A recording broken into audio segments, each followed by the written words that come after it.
Welcome to End of Life University on YouTube. Today I'm sharing with you an audio recording. So this is one from the archives before I started doing video recordings. And this interview is with Deborah Diamond, who's a death doula and a psychic medium. And she talks about what the dying can teach us about the afterlife, which is a fascinating topic. I love this kind of thing. So I think hopefully you'll enjoy it too. Give it a listen. It's very interesting what she has to share with us.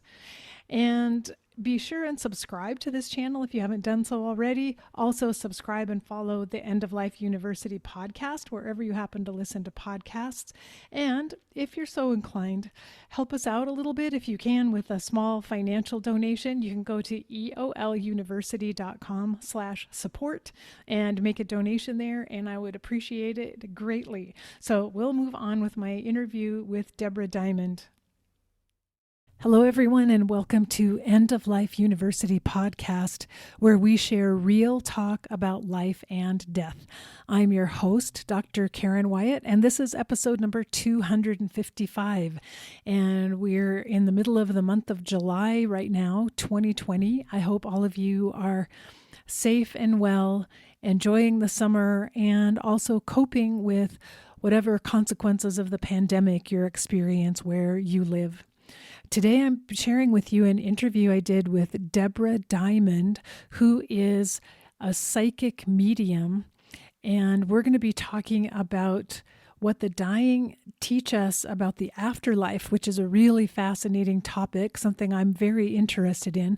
I know some of you may not be interested in the topic and may not believe in an afterlife and may wonder if this is just a little bit too woo-woo or nonsensical, but I hope you'll listen anyway, because what you'll learn is that Deborah herself was not really necessarily a believer in the afterlife when she discovered that she had some skills as a psychic and as a medium. So you'll enjoy hearing her story, but also some of the things that she has learned and wants to share with us about the afterlife, and also the experiences the dying are having at the very, very end of life, the last few days before they die. So I found it really fascinating. And before I start the interview, I have just a couple of announcements. First, I want to thank my newest supporters on Patreon, Grace Lawrence, Arlene Radasky,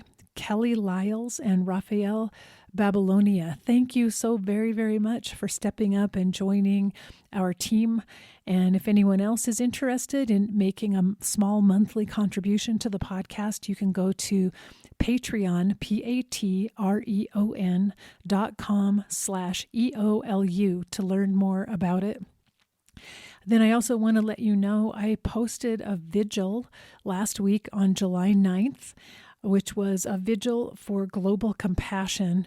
And every month on the 9th, I've been recording just some brief vigil exercises that we can do together with a little bit of meditation and music and verses, sometimes poetry, some blessings involved in it. So for the month of July, the vigil is on global compassion. So you can go to eolupodcast.com and find the vigils there, but you can also just go to your podcast app, wherever you listen to podcasts, and it's a special episode you'll find in there amongst all the numbered episodes that I share. And likewise, if you go to the website, eolupodcast.com, I've created a new page for the series I've done, because several times in the past, I've created series of episodes about one topic, and they all belong together. And so one of those series are the love over fear stories that I've been sharing once a week during the pandemic, which I'm taking a little break from right now. Another series is the Mortal Wisdom series, which I shared about a year and a half ago. And then a series called Suicide: Surviving the Aftermath, which is all about my exploration around my dad's suicide death, trying to understand his story and what might have contributed to his choice to end his life. So if you go to eolupodcast.com/series, series, or you can just go to eolupodcast.com and you'll see on the navigation bar, there's a tab for series and a drop-down menu, and you can choose whichever series you might be interested in checking out or listening to. I did that to make those series easier to find, because otherwise some of the episodes get lost in the archives and the back files, and it's harder to put them all together.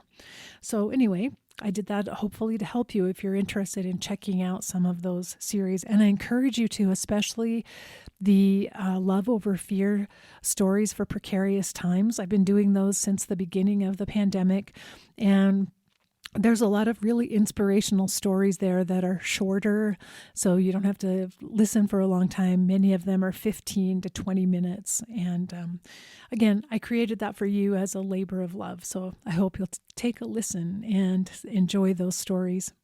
And so now we'll move on to my interview with Deborah Diamond. As always, stay tuned. After this interview, I'll come back and share with you a few takeaways and say goodbye then. So here we go. Today, I'm very happy to welcome my guest, Deborah Diamond. Deborah is a former top-ranked Wall Street money manager and professor at Johns Hopkins University who left a prominent career to pursue a life of service and spirituality. She is a natural psychic, medium, and medical intuitive who now works both with individual clients and with hospice patients as a death doula. Deborah is the author of the books Life After Near Death and Diary of a Death Doula, 25 Lessons the Dying Teach Us About the Afterlife. And you can learn more about her work at her website, which is DebraDiamondAuthor.com, and Deborah is spelled Debra. DebraDiamondAuthor.com. So Deborah, welcome, and thank you so much for joining me today. Oh, thank you, Karen. It's an absolute pleasure to be here. Well, I read your book. I really enjoyed reading it. And so I was excited to have a conversation with you and just talk about some of the wisdom that you share in your book, some of the things that you've learned, and even relative to things that are happening right now in our world. I think this is information that could be helpful to everyone. But before we get started, I'd love to hear a little more about your story and how you went from being a money manager to working as a medium and a death doula. Okay, sure, Karen. I'm happy to share that. I was a money manager on Wall Street for about 25 or 30 years. And when I was in the money management business, the investment business, the thing is, I always knew things. I don't know how many of your listeners are familiar with that business, but we would get a big stack of mail 2 or 3 times a day. And when I say a big stack, I mean it like a foot or two, high, of research reports and annual reports and prospectuses and all sorts of information. We were expected to read all of it and keep up. And the thing was, for me, I used to be able to pick up one of those research reports or annual reports, and without reading it, I would know about the company. I would know if it was a good industry, if it was a good product, if the management team was, great management team, and if the company would be successful, and if the investment would be a good investment. I didn't know how I knew these things. And certainly the word psychic never comes up in the investment business. It's just not part of the vocabulary. So, it wasn't anything that I ever considered. My boss used to say to me, Deborah, you have really good instincts. So I thought, okay, that must be the answer, good instincts. And I left it at that. I didn't really do anything to kind of pursue it until 2007. I went to an intuition development class in New York, just solely because I thought I had good intuition and I thought this would be just a fun thing to do.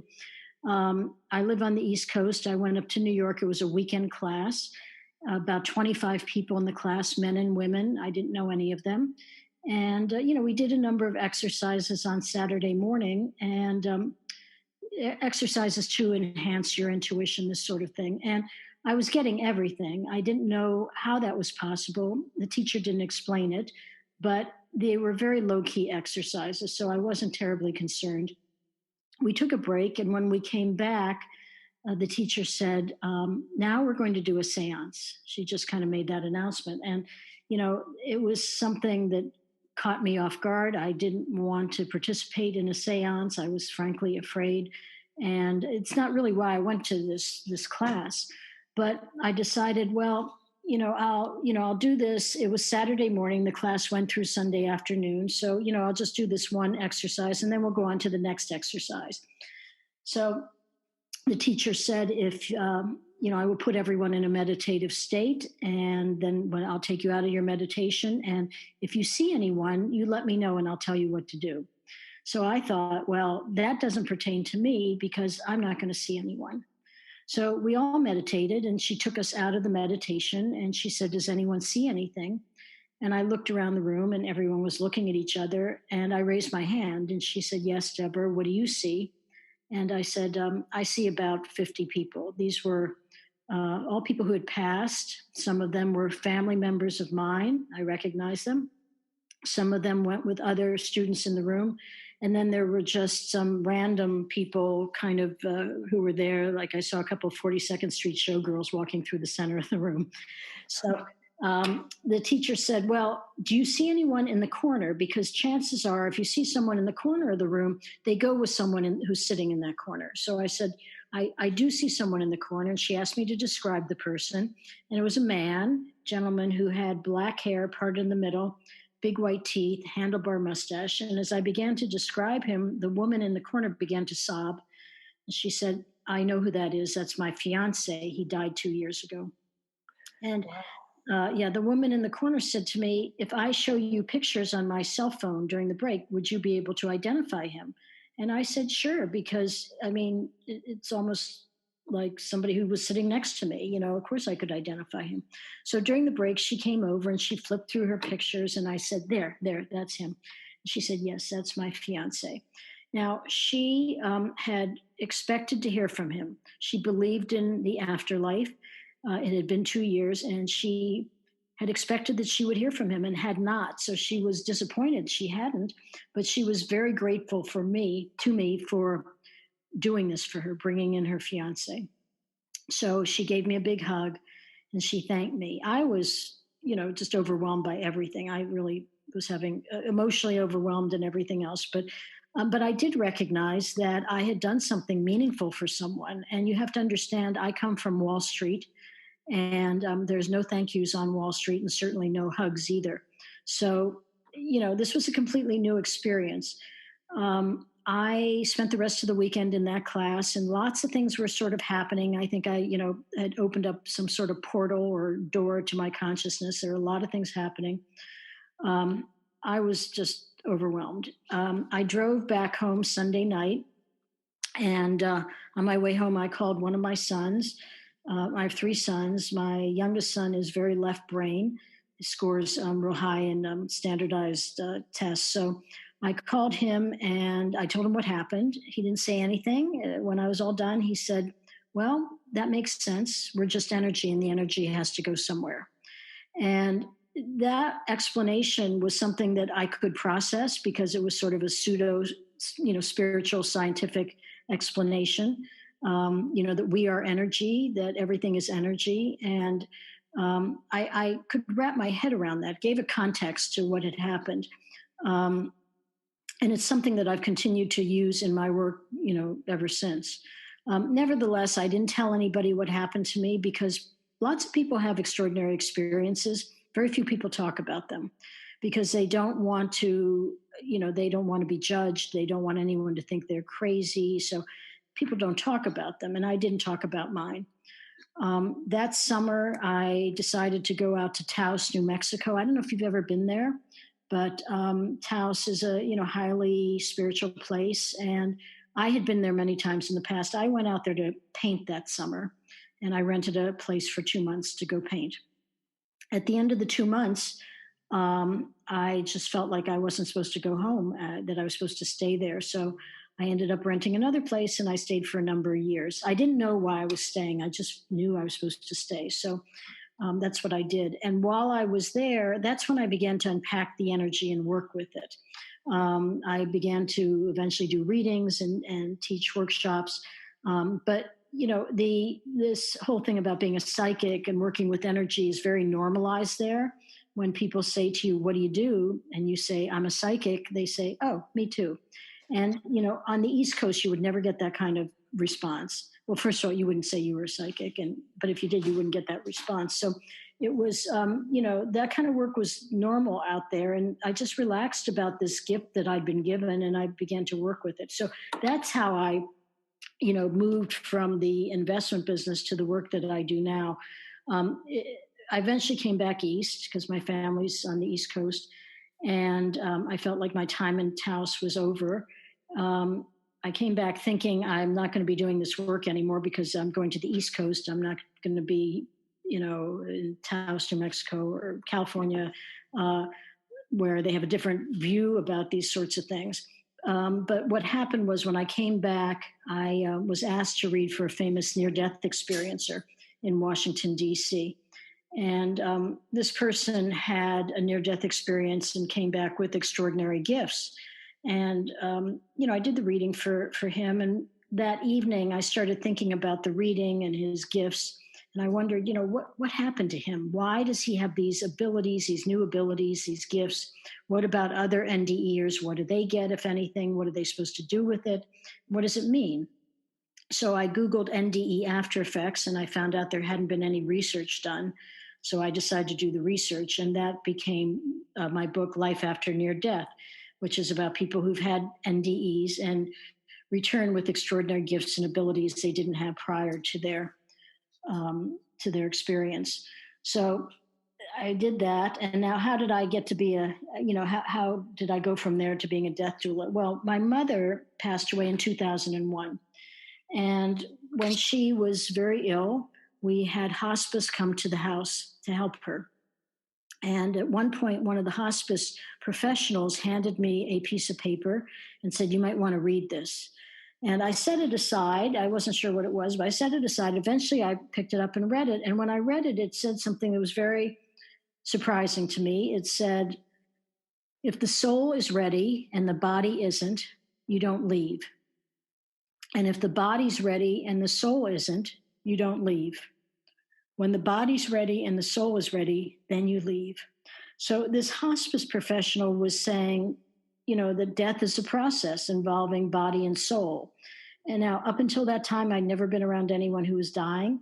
My idea of death was something, out of the movies, huge thunderbolt would appear and open up, the heavens, and all the secrets of the universe would be revealed, something very dramatic and cinematic.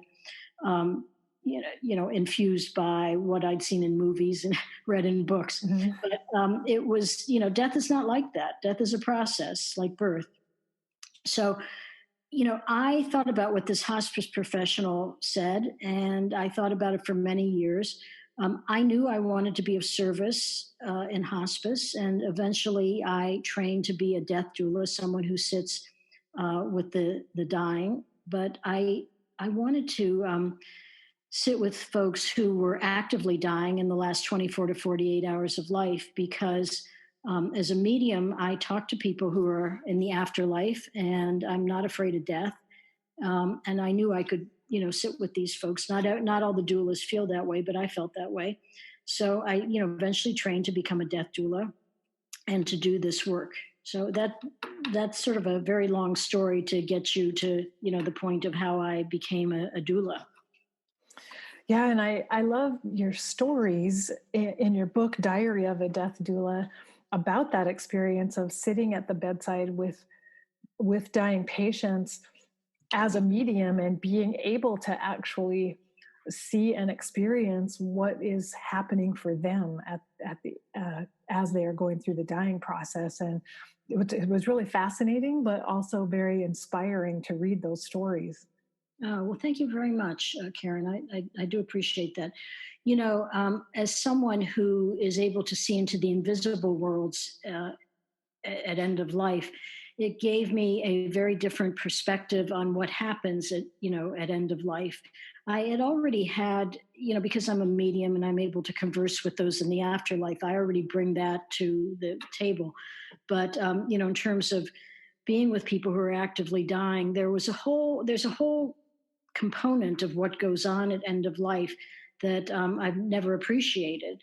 And that is that, there's a lot going on in this invisible world with the patients at end of life. If you walk into the room of a dying patient at hospice or at the hospital or even at home, you might see a patient lying in bed who is hooked up to, various monitors and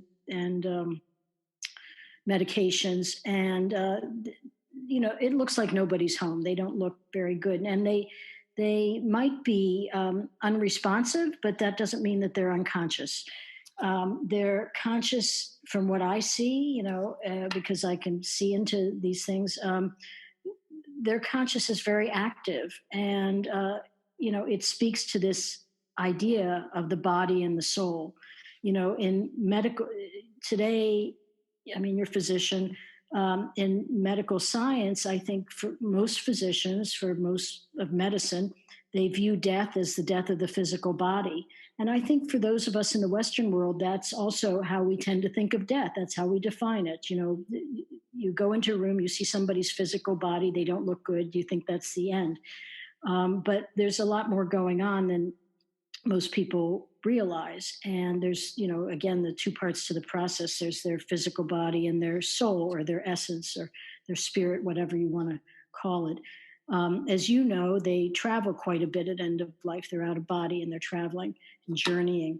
And, that's some of what I see, when I sit bedside with these patients. It's much more complex. And, also I've been very struck by the fact that our belief that death and dying is purely a physical issue is fairly new to the world. I mean, if you go back even to the time of the Egyptians 5,000 years ago, that's the oldest culture on earth, they certainly believed in the afterlife. And other cultures did as well. The Mayans, the Incas, Mesopotamians. The Incas in their culture used to, when someone died, they would wrap them up and put them in a chair and carry them around with them to parties. And they would ask them for advice. And in the Mayan culture, they would bury their loved ones under the living room floor so they could continue to be part of their life. Even in the Victorian age, people died at home surrounded by their friends, their loved ones.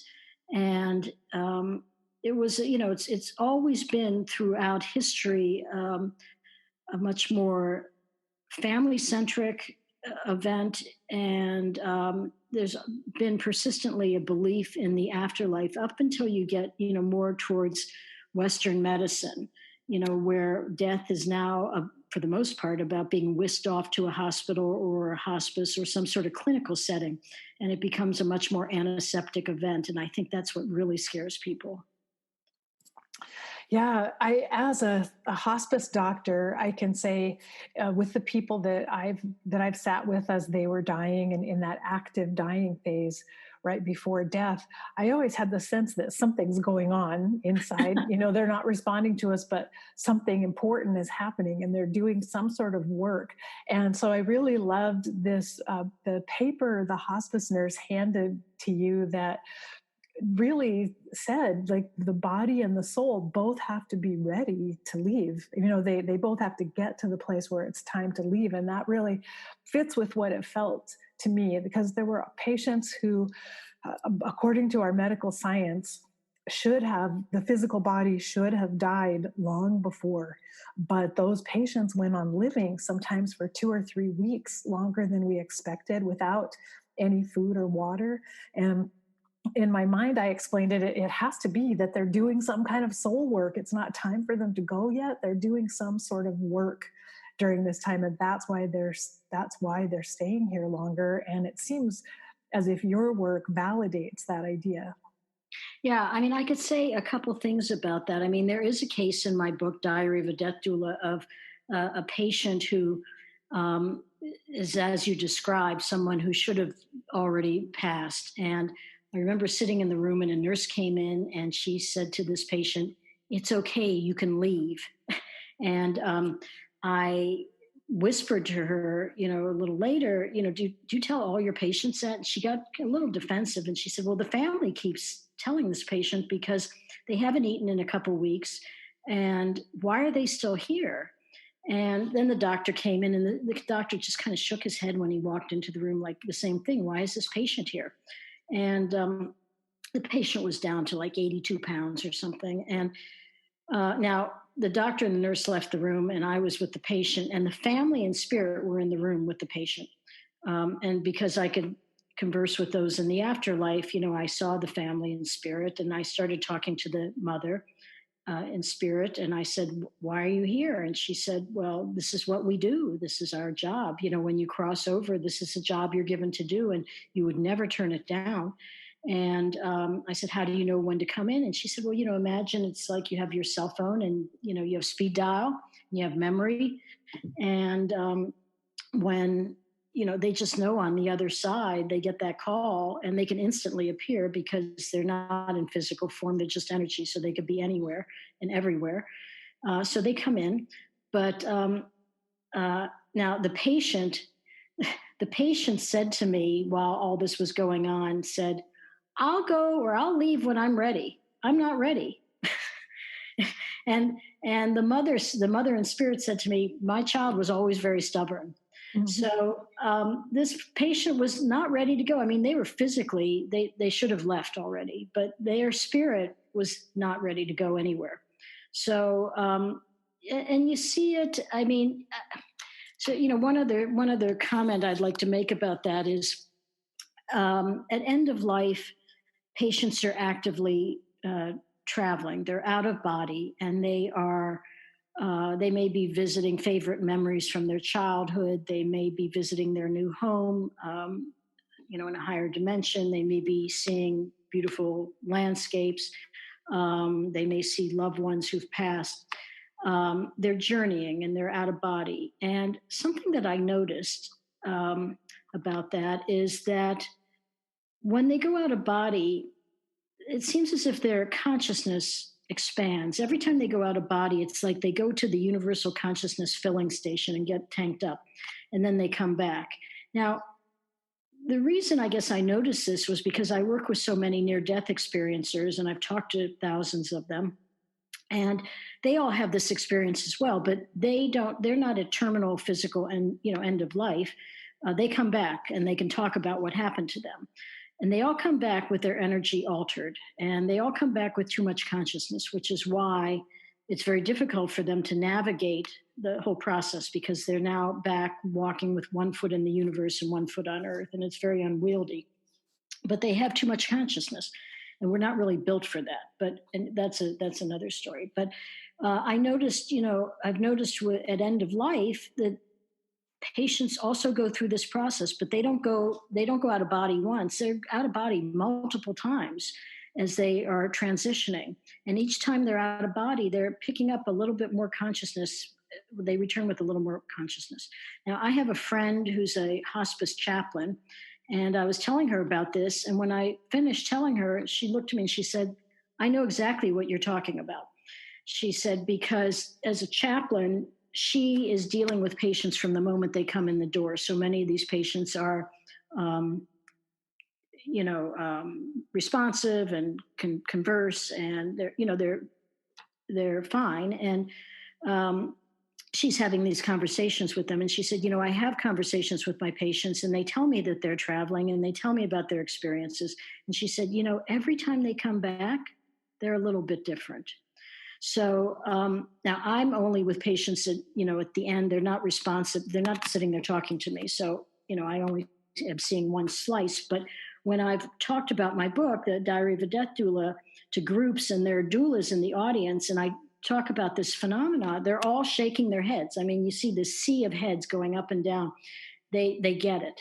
So it seems as if what's happening is, getting back to this issue of the body and the soul, that in the process, of end of life, your physical body is declining sort of bit by bit, while your consciousness is expanding bit by bit, until you reach terminal physical death, and at that point your consciousness has blossomed and your physical body is gone. So that's, I guess my take on what I believe. I mean, this is my belief based on what I see in my experiences. What I believe happens at end of life. There's no way to prove these things because medical science, I mean, I don't know how much they think about people like me who are mediums and psychics.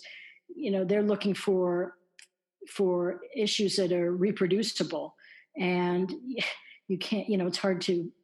When somebody dies, they die once.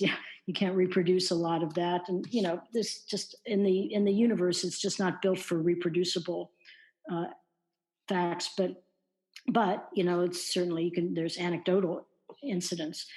But that's, I think because of the work I've done with near death experiencers, I had a sort of an aha moment where it was like, wait a second, this is sort of what happens with NDEers, except they go over, they journey, they come back, they have more consciousness, but that's it. They only go once. But it's the same phenomena. It appears to be the same phenomena at end of physical death. That people are journeying, but they're journeying multiple times, and each time they get a little more consciousness. And I, as a medium, I converse with those in the afterlife, and they are all consciousness. I mean, they are just consciousness. They don't have the physical body, but other than that, they are vital, and they are just very high forms of energy, and their personalities are intact, their memories are intact, relationships are, still the same. They just don't have the physical body. And a lot of the heaviness associated with earth energies are left behind, left with the body.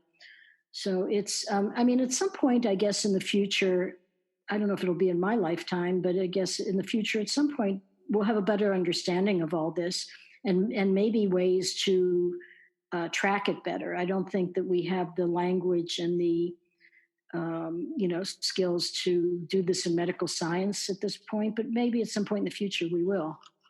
Yeah, it's true. I think medical science right now there's certain things that can't be observed and can't be measured and controlled in a laboratory. And so medical science tends to deny the existence of anything that isn't tangible or can't be seen. And yet there are those of us within this system, there are people like me. I've always been able to sense that there's something else going on here. There is consciousness, there is energy beyond this. And I was aware of my patients talking to me and telling me they saw loved ones in the room before they died.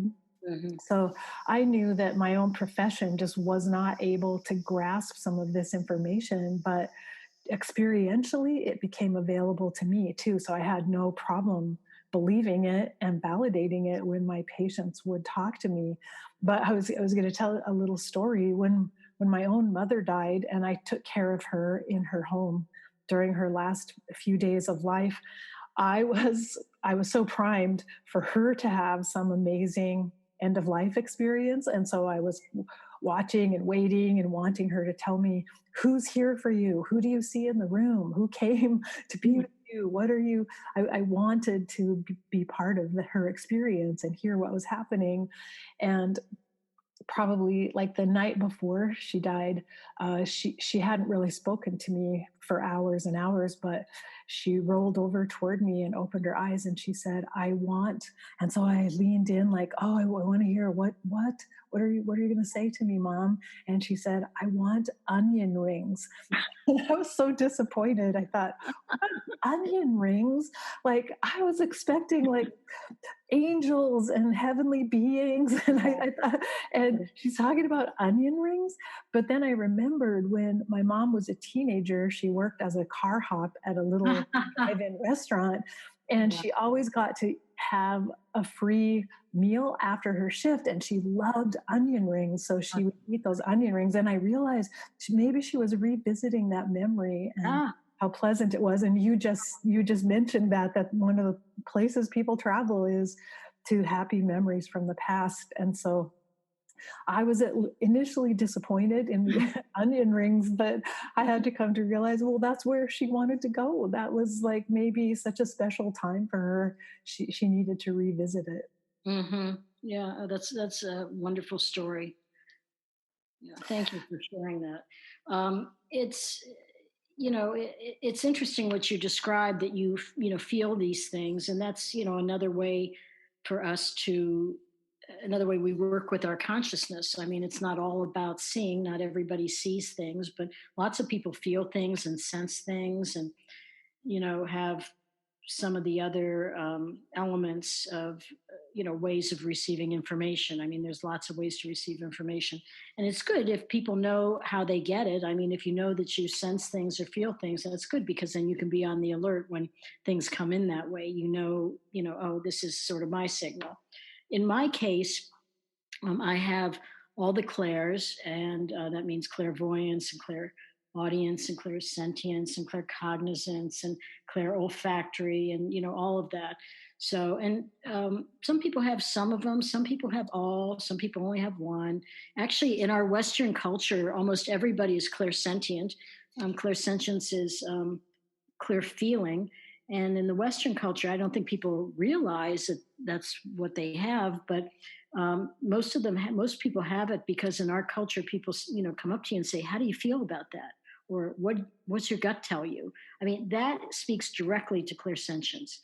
And a lot of people have it. I mean, a lot of people will tell you, "Oh, I walked into a room and the room just felt icky," or "I met somebody and they just seemed great," And those are all ways of receiving information. So, and it's just nice that you do the work you do, and that you're also, that you could be in both the left brain and the right brain at the same time. I think that's really wonderful. Well, yeah, I wanted to talk to you a little bit about the benefits of being able to see beyond the tangible and the physical realm, in terms of the fear of death. And I think this is an important topic right now because of the global pandemic.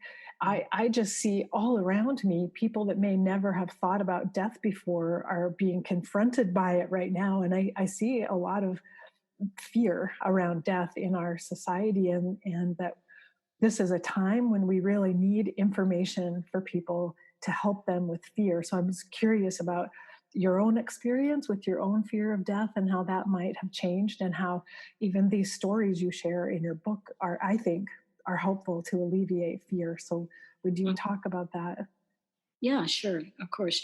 So, in my former life, I have to say, I this was not something that I spent much time thinking about. I worked in the most material of all material worlds. I worked in the money management business, and we live in a very material world. And in general, I mean, most people define their lives by materiality: where they live, what kind of house they live in, what kind of car they drive, what their job is, how much money they make, things like that. And and where does death fit into that? I mean, I think for most people, where it fits in is they get back to this idea of, oh, it's my physical body, my physical body is me, and death is about the death of me, the death of my physical body. So, and that's probably what infuses most of the fear. I mean, again, getting back to our culture, we're not like the Eastern cultures, where they have long traditions of thinking that there's something beyond, that there's consciousness that exists beyond, our world here. Um, and as I do the work that I do, a good part of my work is mediumship, communicating with those who've passed. I mean, so for me, it's become sort of seamless. I mean, I step back and forth between this world and that world all the time, and which, I mean, I don't know if that's really a good thing to admit. Yeah, but I mean, it is what it is. And I mean, I see proof. I put that in quotes. Proof that life goes on, because I read for people I've never met, who I don't know who they are. People contact me from all over the world. There's no way I could possibly know any of these people. And in a reading, they're loved one who's passed comes in, and it's irrefutable that that's who it is. They are able to identify, both the sitter is able to identify who the person who's coming into the reading is, and the person who's passed is able to make qualifying statements, that so they can be identified. I mean, things that are just unmistakable. I'll just give you an example because it's just so you can't make this stuff up. One of my sons sent me referred a person to me once who I didn't know this person. She came for a reading, and in the reading, I saw her father standing in a room surrounded by books. And I didn't know if her father had passed or if he was here, but I said, does your father have something to do with books? And she said, he worked for the Library of Congress.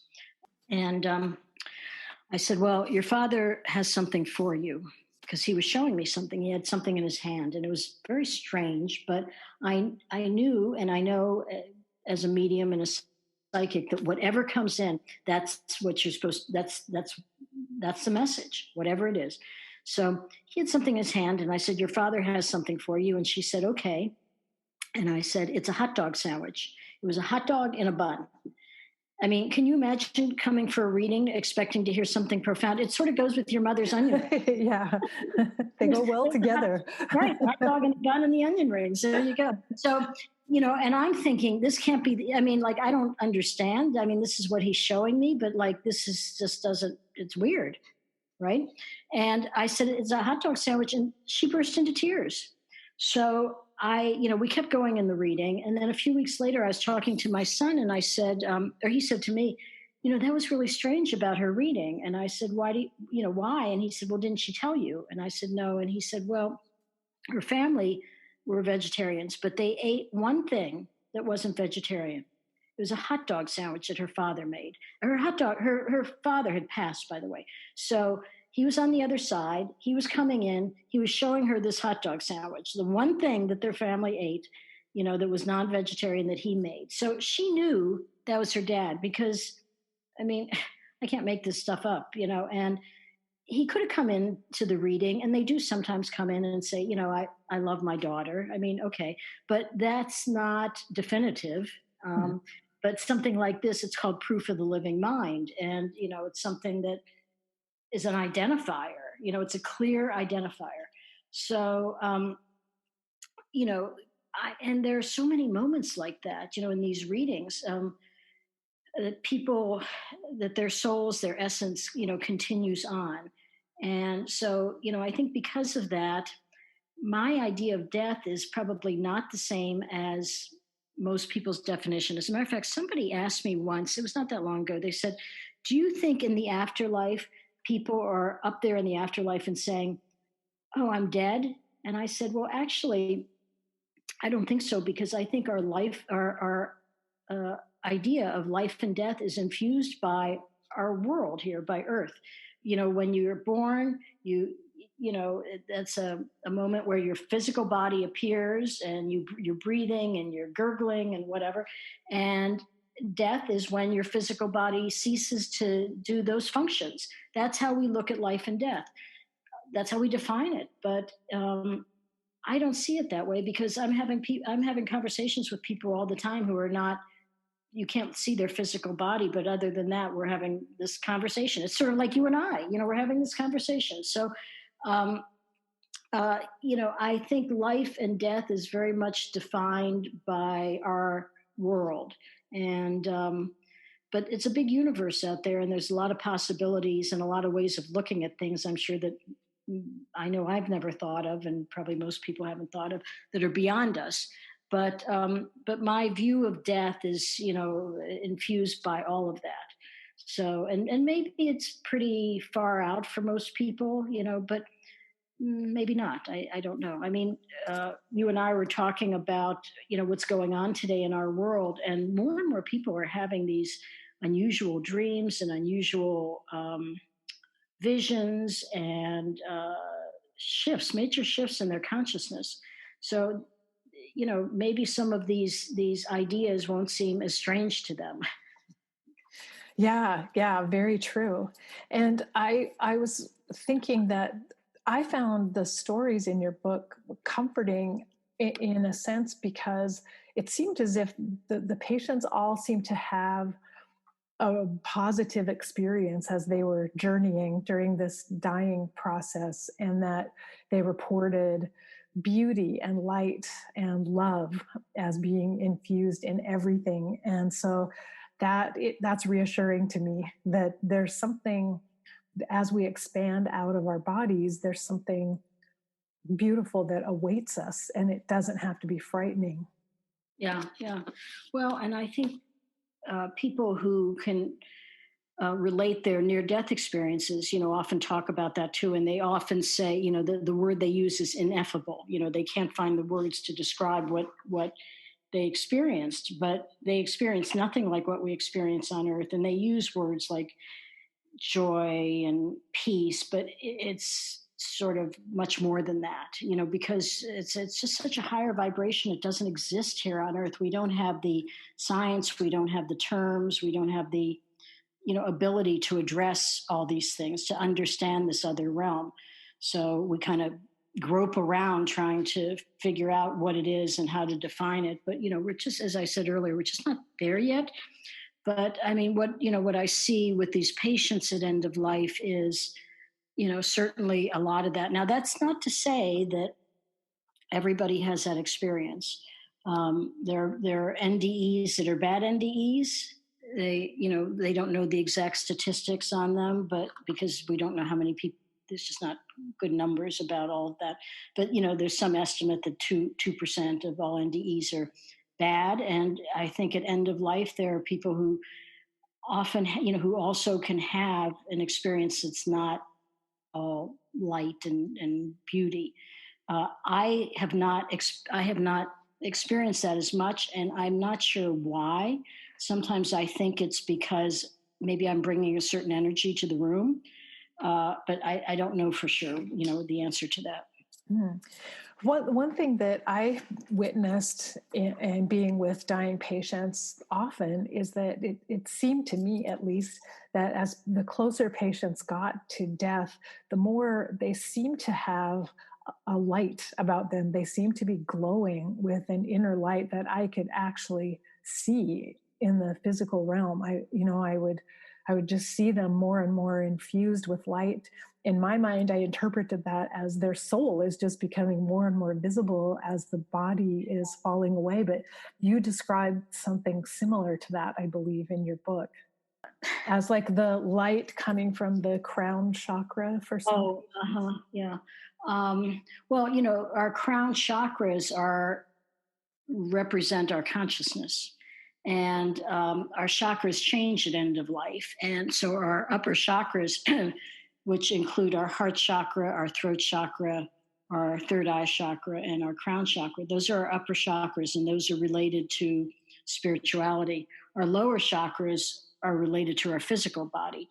And what appears to happen is that our lower chakras sort of are winding down at end of life, but our upper chakras are expanding, which makes sense. If we're becoming more light and more energy and more consciousness, I mean, that would make sense, right? That, that's going to be reflected through your upper chakras. Yeah, definitely. Well, I wanted to ask you too, for if you have any tips to share for those of us who are caring for the dying, and since you're able to kind of enter into the space of what they're experiencing, are there certain things? I know one thing you mentioned something about touching patients. I was just curious if you have tips about what we can do for our patients that might be more helpful or more comforting to them, if we just understood the experience they're having. Could you share any of those thoughts? Sure. Yeah, I did mention in the book, it was something that I noticed early on when I was training to be a doula, that patients, if you go into a room of a patient and they are not responsive, and you go up and grab their hand or rest your hand on their shoulder or their arm, that they may experience, they may flinch, or they may have some other sort of reaction. And I noticed that what I attribute that to is that because they're out of body so often, it's almost as if, if you're having a dream and somebody comes up and grabs your arm, you're going to go, what, yeah, what's happening here? So, it's sort of the same thing. They're out of body. They're not in their body. And then all of a sudden somebody's touching their arm or grabbing them or something, and it grounds them. It brings them back. And I think it's kind of a little, I don't know, it's sort of an eruption, or, just, uh, I think it could be somewhat uncomfortable for them.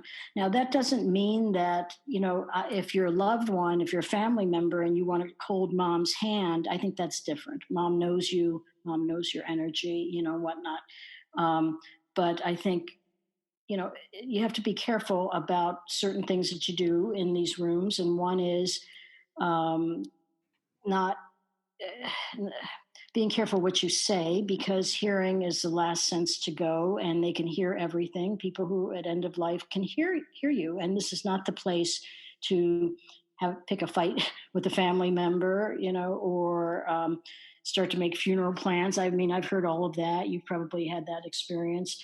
So, this is a time to be quiet, to be supportive in any way you can. And sometimes that could just be sitting there quietly next to your loved one and being perhaps in a meditative state. Or, they know you're there. So, just being supportive and letting them know that you're there, that you love them, and that you're there to support them. Even if you don't say anything, they know you're there.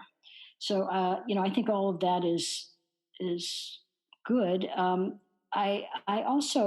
I personally like to go into a room and see that there are personal mementos for the patient in that room. I mean, so many of these rooms are barren because I think sometimes people feel like, well, mom is going to die in a few days. There's no point, and we're going to just put her in hospice and that's it. But what I said at the beginning of the interview, we are energy and everything is energy. And at end of life, we are still energy. And I think it's lovely to be surrounded by those energetic personal items that mean something to us. They bring an energy to the room. And I think it's lovely if you can bring in photos and, anything that means something personal to the patient. I think live plants are very nice too, and flowers. But I think uh, just being sensitive, and I also this is just my take, and I could be wrong about this, but today, because a holistic approach to everything and to death and end of life is now um, becoming much more involved, integrated. Um, People are starting to do things like use essential oils and toning and singing bowls and Reiki and this sort of thing. I have some questions about all of that. I mean, that's just me. Okay. So this is a personal thing. There's some questions about that because I believe that we know how to die. And, and I have questions about, like, whose death is this? When you have somebody come into the room with their singing bowls and their essential oils and all this, I mean, I find it like to be much more about that person than the person who's dying. Sometimes the person who's dying can't speak for themselves, and maybe they don't want, all these things. So I just, that's something, that I think is a relatively new phenomena. I see it more and more where people are being trained in all these modalities and they want to use them, and they go into hospice or hospital, do this. But I just am not sure about it. I'm just not sure about it. And I think it would be one thing if it was a person who in life had used those modalities themselves and cherished them and, found them helpful. It seems like that would be fitting then. But maybe if it's something brand new that the patient has never experienced this before, is it necessarily something they need or want? Yeah, and I think, I mean, because there seem to be so many of these services available now. You can have sort of a constant revolving door in some of these rooms where, you have somebody coming through with Reiki, and then you have somebody with healing touch, and then you have the singing bowls, and then you have, somebody with the animal, the support animals, and I mean, it's a lot of activity. And as I said, at end of life, when patients aren't responsive, they can't speak for themselves. So they're just lying there, and you've got all these people coming through. Um, so I don't know. I mean, I think this is something new, and I assume that it will all be eventually kind of sorted out, and there'll be maybe a little more process involved. But it's just something that I think about. I think you have to respect that there's a sacred air around death and dying, and I just think it's nice to kind of paint on a quiet canvas. So, and the canvas is that room and the energetic space that's being created. So I just, it's my opinion. I could be wrong. Well, that makes sense to me that in many ways less is more, and that the patient may also need prolonged periods of silence without too much stimulation in the physical realm in order to do the journeying and traveling that they need to do and the soul work that they're doing. Hmm. Yeah, yeah. So, yeah.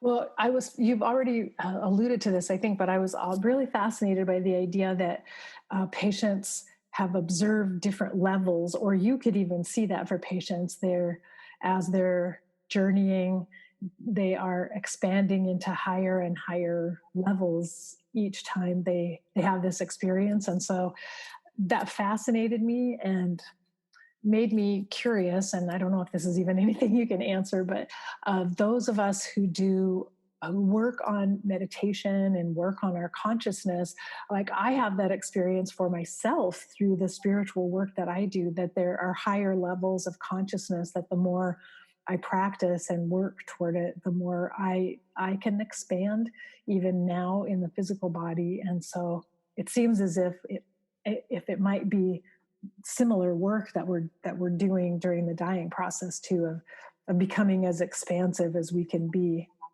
Yeah, yeah. Well, I think that at end of life, we're spending initially, we're in that process of journeying back and forth, between this realm and these higher dimensions, and then it appears as if once we die, it appears as if we go into this dimension that's sort of like the check-in station. And it's in the afterlife, but it's sort of a lower level where we are taken care of, and I mean, it's very lovely, but it's not the same place that people end up after they've been gone for a couple of years. And I even notice when I read for people, sometimes people come to me and say, they want to contact their loved one, and I say, when did they pass? And they say, like a week ago.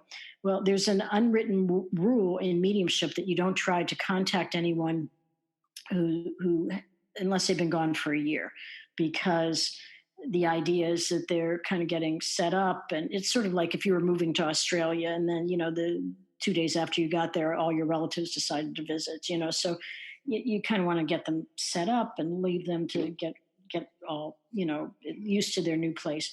So I always tell people, I'll try, because also they can't necessarily communicate with us after 2 days. It's not like they go over there knowing how to communicate. So I always try, and oftentimes they do come in after a few days. But where they are energetically, and in sort of those various dimensions of the afterlife, where they are in the first 2 days versus where they are in a year or 5 years or 30 years is completely different.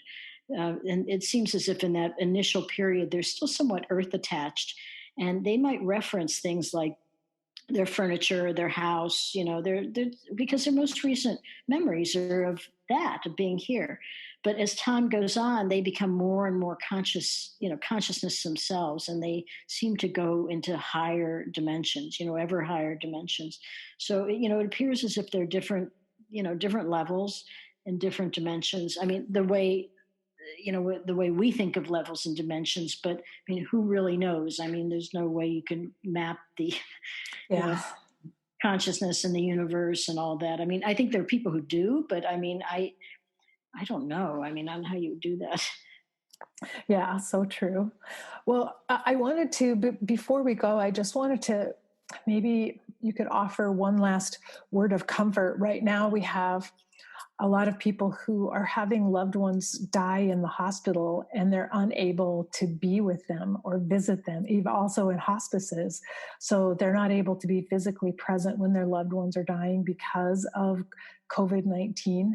And I've talked with a lot of people who are feeling great despair over that and worrying about their loved ones who are dying alone. But from your work, I feel, do you feel like we can give them some reassurance that they're not really alone, that there are loved ones coming to assist them? So it's not, we might not be with them in the physical, but that they're not really alone. Right. Yeah. Well, it's a good point, and I know what you're talking about. There are two things that I think of when I think of this issue. Number one, I have many people who come to me, and this is before COVID. They come to me and they say, "I feel so guilty because I wasn't there when mom passed." And people carry this guilt around with them for years, and we do a reading, and mom comes into the reading, and mom is like, uh, uh, I'm totally fine with it. I mean, the thing is that at end of life, we've talked about this so much, you're out of body. So mom, chances are mom wasn't there either. Her body Mhm. was there. Her body was there, but she's out, she's out there. Her consciousness, especially at the very end of life, I mean, she's not in her body. So in fact, because she's out of her body, that means she could see everything that's going on. So she sees you in your kitchen at home. She sees you in your car trying to get to the hospital. She sees you, talking to another family member and crying. She sees all that. They see that. They know, that you're all twisted up because you can't be there, but they're already gone. I mean, there was a patient I described in life in Diary of a Death Doula. I was called to sit with this patient, and when I got there, that patient had just passed, and I saw the patient drifting out of her, sort of out of the building, and I communicated with her, and she was talking about how she was looking down into the room, and she saw her children crying, and she saw that they were there, and she heard her children saying to the nurse, "Is it okay to move mom like that?" And she witnessed the whole scene, and she was disconnected from it. I mean, she saw it, but she was disconnected. That's the only way I can explain it. She had empathy and compassion and love. I mean, I guess she had mostly just this overwhelming sense of love, but she was watching her family members deal with human emotions, and she was already at such a higher level and vibration. The two just, you can't equate them. So when people come to me and they're guilty because they weren't with their loved one at end of life, and that's the big issue right now. All I think about is when I'm talking to the people in the afterlife who are like, I saw you. I feel like we were together. You might not have been in the hospital room with me, but we were together because I saw you wherever you were, and I saw what you were doing. I knew what you were thinking. I saw your grief. We were together. So, again, it gets back to this idea of, we only associate death. We only associate so many things with the material world, and we only associate death with the physical body. But again, there's this whole other dimension that, that if we could take that into account, I think we would have a different view of death. Mm. Well, that's really beautiful, and I think that's a great way to end our conversation together, just with that reassurance, that the love we feel for our loved ones isn't limited by time and space either. It's not a physical, material phenomenon; it's energy, and so we can share that love with the people we care about, whether we're in the same room or whether we're 1,000 miles apart. That's correct. Well, I'll remind our listeners that I'm talking with Deborah Diamond, and she's the author of the book Diary of a Death Doula: 25 Lessons the Dying Teach Us About the Afterlife. And Deborah, if anyone listening would like to work with you, I assume that you work virtually, like through Skype or Zoom or. Yes, Karen, that's correct. So I do psychic and mediumship readings. I'm also a medical intuitive, and the readings are by Skype, Zoom, and FaceTime. And even before COVID, most of my readings were being conducted that way because um, there are people all over the world who want readings, and all over the country. So that's what we do. And just as you said about our loved ones, the love we have for our loved ones is not limited by time and space. Energy is non-local, so it has nothing. Readings have nothing to do with your physical, where your physical body is, and so you could be anywhere, and we can do a reading by any of these,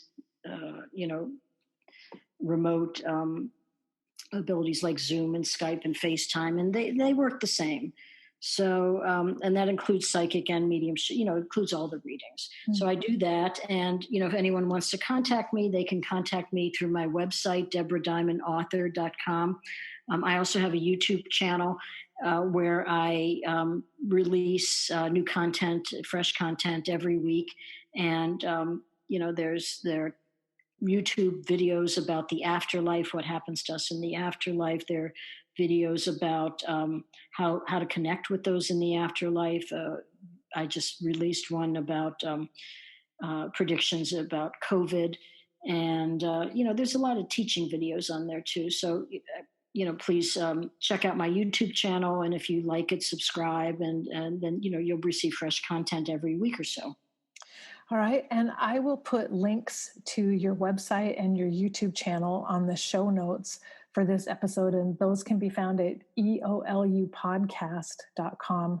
So anyone can go there and find links to connect with Deborah. And Deborah, I just want to thank you so much for spending this hour with me. It's been great talking with you. Oh, Karen, it's been my absolute pleasure. Thank you so much. I enjoyed it. I hope you enjoyed my interview with Deborah. I really had a lot of fun talking with her.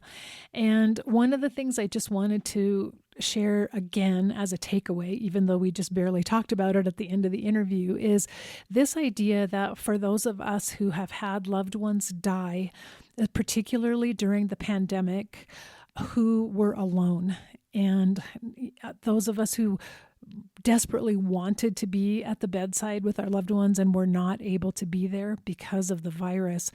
I found it so comforting and so helpful for Deborah to remind us that in those last few days of life, our loved ones are able to actually journey outside of their bodies. And that's why I've been saying love is not local. It's not limited to space and time. And Deborah's really saying our consciousness is not limited. It doesn't exist just inside one body, inside one hospital room, but that a person in that active dying state has the ability to see way beyond the physical realm.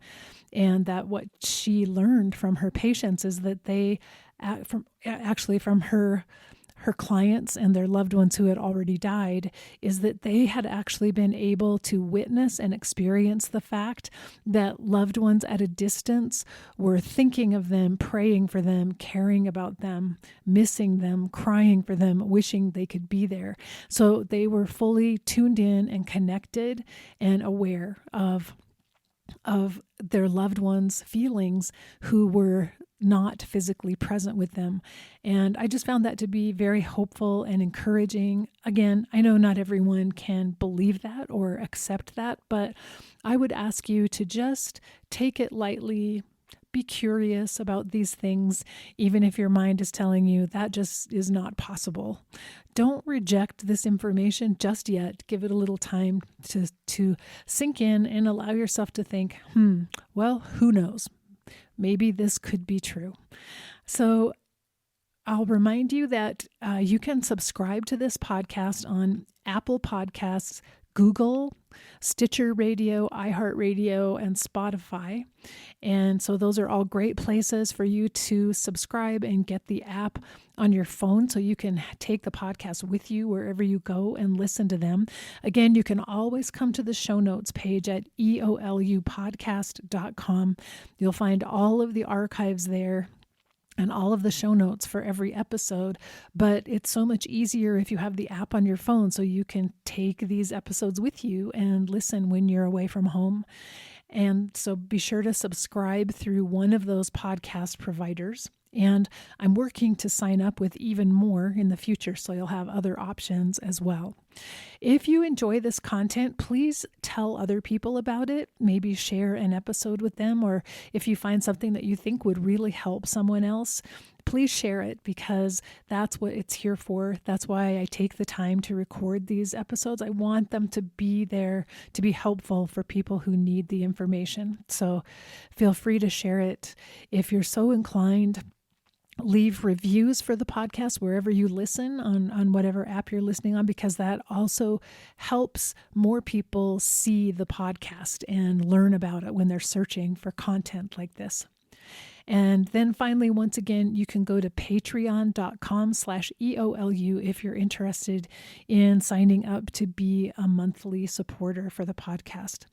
So thanks for joining me today, and stay tuned. Next week, I'll be back with another episode. And until then, remember, we're here for love. So face your fear. Be ready for whatever life brings you next, and love each and every moment of this life, every drop of it. Bye-bye.